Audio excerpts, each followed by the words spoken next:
May po kasi nagpapa-inquire sa akin ng motor na to. So ito po yung Yamaha Mio Aerox 155 version 3. Ayan. So ito yung Honda Click 125 standard. Alamin natin yung updated price, installment, at bigyan natin ng walk around review. Dito na tayo sa cash price agad. So dito pa rin tayo nag-inquire sa Dewixam Incorporated. Cash price po nila dito, yan o, 125,000 pesos, sarado. Wala na yung 900. So dito, cash price 125,000. Sarado mga idol. Kung kukuha naman po kayo ng hulugan, magda-down po tayo ng 12,000 pesos. Then nagpa-compute tayo ng mas malaki na down payment like 20,000, 30,000 at 50,000. At least may idea na kayo kung kukuha na po kayo ng motor na to. Dito muna tayo sa minimum down payment niya. 12,000 pesos lang din. Then sa 12 months, 1 year na po tayo is 11,623. Sa 18 months, 8,429. Sa 2 years, 24 months ay 6,832. Sa 30 months, 5,873. Sa 36 months, 3 years ay 5,234. So, rebate pa ng 200 pesos. So, magiging 5,034 na lang dito sa kanila. Grabe, okay na okay yung ano nila dito. Down payment, 12,000 lang din. Kung mas malaki yung ida-down yung mga idol, halimbawa, 20,000 naman yung down payment nyo. So, 1 year na lang po nito is 10,829 sa 12 months. Sa 18 months, 7,856. Sa 24 months, 2 years ay 6,370. Sa 30 months, 5,479. Then sa 3 years, 36 months ay 4,884. Yun o, rebate pa yun ng 200 pesos. Ito magiging 4,684 na lang to. Kung 20,000 yung down payment nyo. Dito naman tayo sa 30,000 na down payment kung sakali. 30,000 na down payment, 12 months, 1 year ay 9,835. Sa 18 months, 7,141. Sa 24 months, 2 years ay 5,794. Sa 30 months, 4,985. Sa 36 months, 3 years ay 4,446. Rebate pa yan ng 200 pesos. So magiging 4,246 na lang to. Yun, no? Then, ito naman po yung sa 50,000 na down payment. Yan, no? 50,000 na down payment naman tayo. Diretso na tayo sa 1 year, 12 months ay 7,849. Sa 18 months, 5,710. Sa 24 months, 2 years ay 4,640. Sa 30 months, 3,999. Sa 36 months, 3 years ay 3,571. Rebate pa yun ng 200 pesos. So ito magiging 3,371 na lang to. Kapag maaga po tayo magbayad. Kasi rebate pa naman ng 200 pesos. Okay na mga idol. Oh. Then sa mga freebies, daming freebies nila dito. Free jersey, helmet, full tank gasoline. Ayan, oh. Napaka-importante na nito. Full tank gasoline, tapos TPL insurance, 3 years LTO registration. So, yung down payment nyo na 12,000 pesos, malinis na po yan. Yan, oh. Kasi free naman po yung 3 years LTO registration niya. 12,000 pesos, down payment, malinis na po yan. Ito po pala yung standard ng Honda Click 125 version 4. Unahin naman natin pagdating sa price. Ito pa rin tayo nag-inquire sa Dewixam Incorporated. So, ang cash price po nila dito ay 85,000 nitong Honda Click na standard. Yan o, 85,000. So, ito naman po yung sa installment niya. So, magda-down po tayo ng 5,500 pesos. Then, nagpa-compute nga pala tayo ng mas mataas na down payment like 15,000 at 30,000. Ito muna tayo sa minimum down payment niya na 5,500. So, sa 6 months po nito, 15,210. Rebate pa yan ng 200 pesos mga idol. Then, sa 12 months, 1 year, 8,418. Sa 18 months, 6,154. Sa 24 months, 5,022 pesos. Sa 30 months, 4,343. Then, sa 36 months, 3 years ay 3,890. Rebate pa yan ng 200 pesos. Kung magda-down po tayo ng mas malaki like 15,000. So, ito na lang po yung monthly niya dito sa Honda Click 125 version 4. Sa 12 months ay 7,460. Sa 24 months, 2 years ay 4,460. Sa 30 months, 3,860. Sa 36 months, 3 years ay 3,460. Sa 15,000 na down payment po yan. Then sa 30,000 na down payment naman, sa 12 months, 1 year ay 5,948. Sa 18 months, 4,364. Then sa 2 years, 24 months ay 3,573. Sa 30 months, 3,098 pesos. Sa 36 months, 3 years ay 2,781.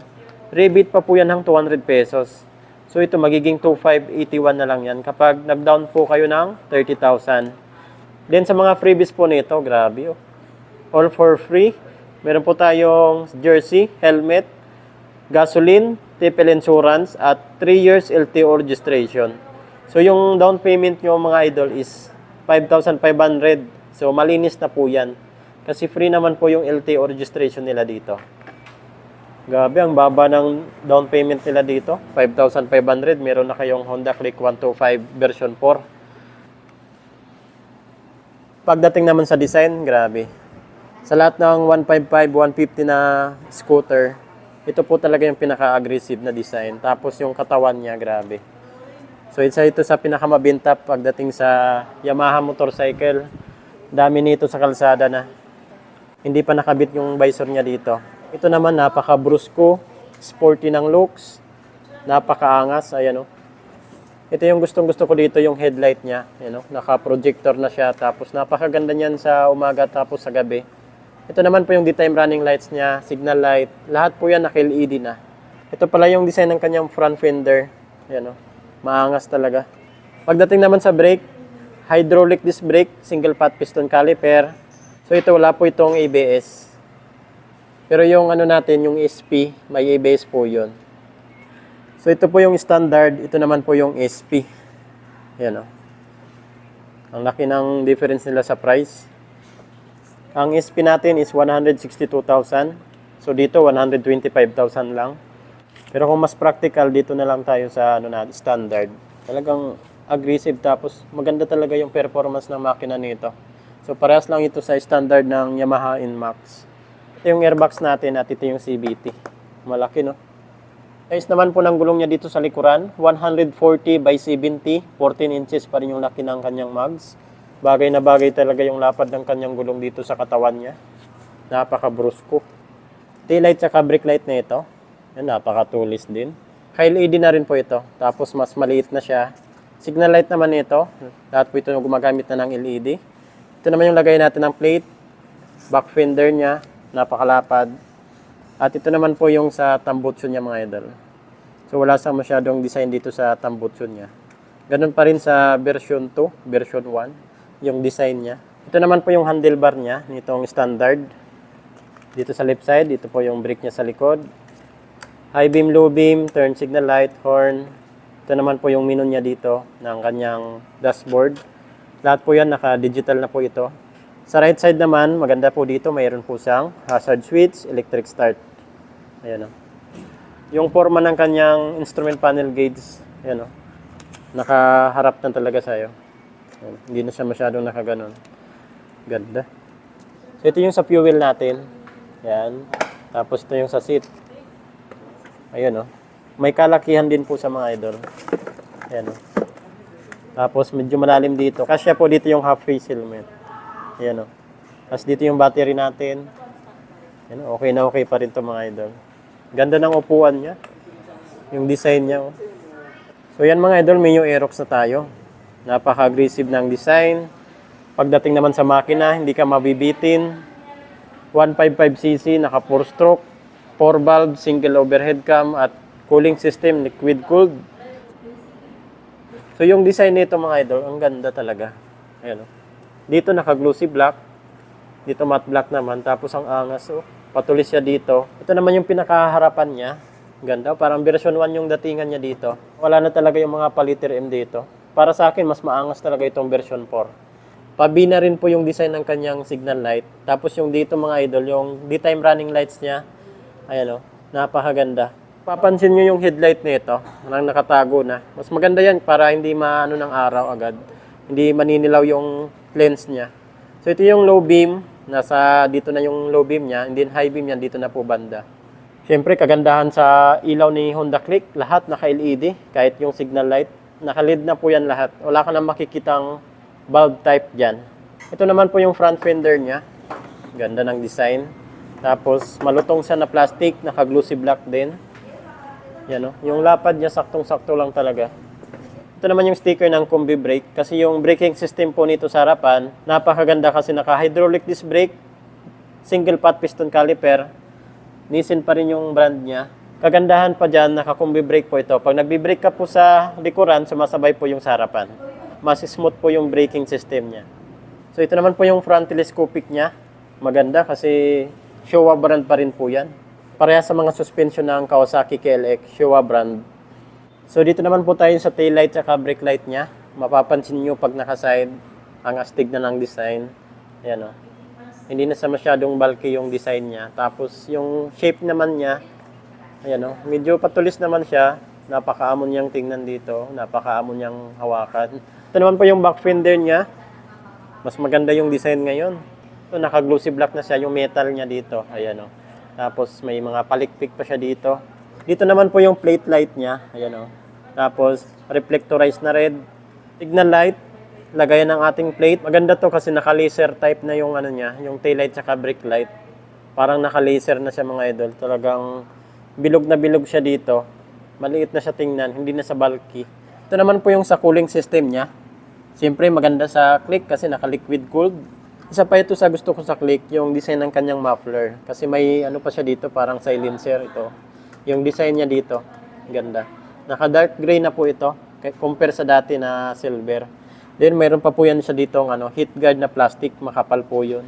Pagdating naman sa suspension niya dito sa likuran, ganun pa rin. Naka-single shock pa rin po siya. Pero wala naman tayong masyadong issue dito. Okay na okay pa rin naman. Sa braking system naman po nito sa likuran, gumagamit pa rin po ito ng mechanical drum brake. Ayan, mechanical drum brake pa rin po yan. Dating naman po sa size ng gulong niya dito sa likuran, gumagamit pa rin po ito ng 100 by 80, 14 inches yung laki ng kanyang mags.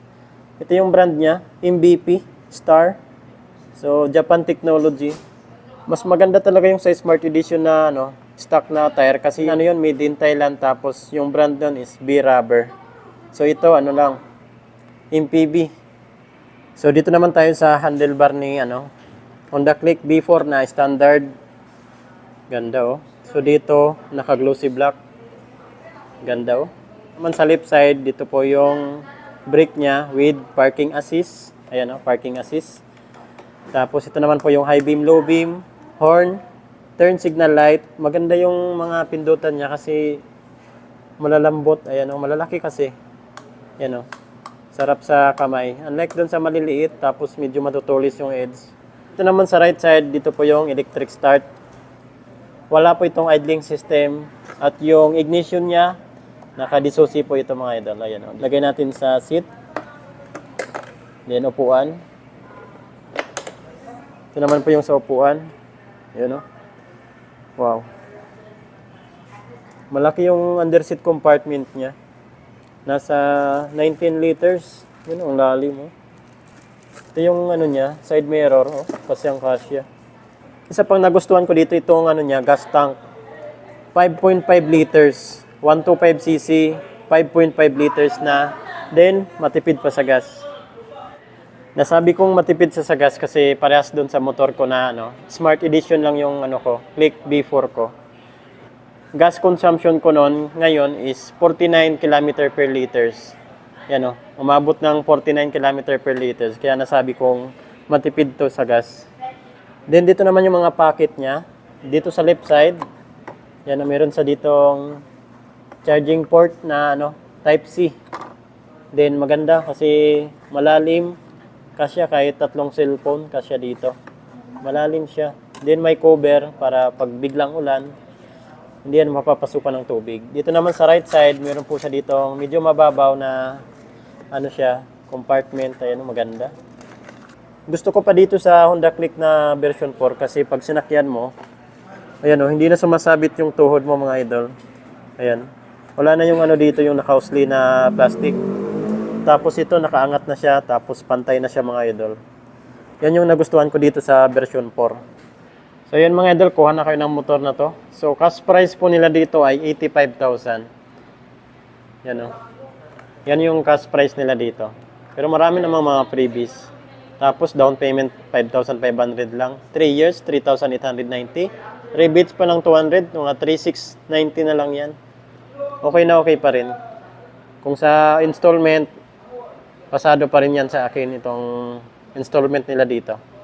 So yun mga idol, kung may mga ipapa-inquire pa po kayo sa akin na motor, comment nyo lang po sa comment section ng ating video.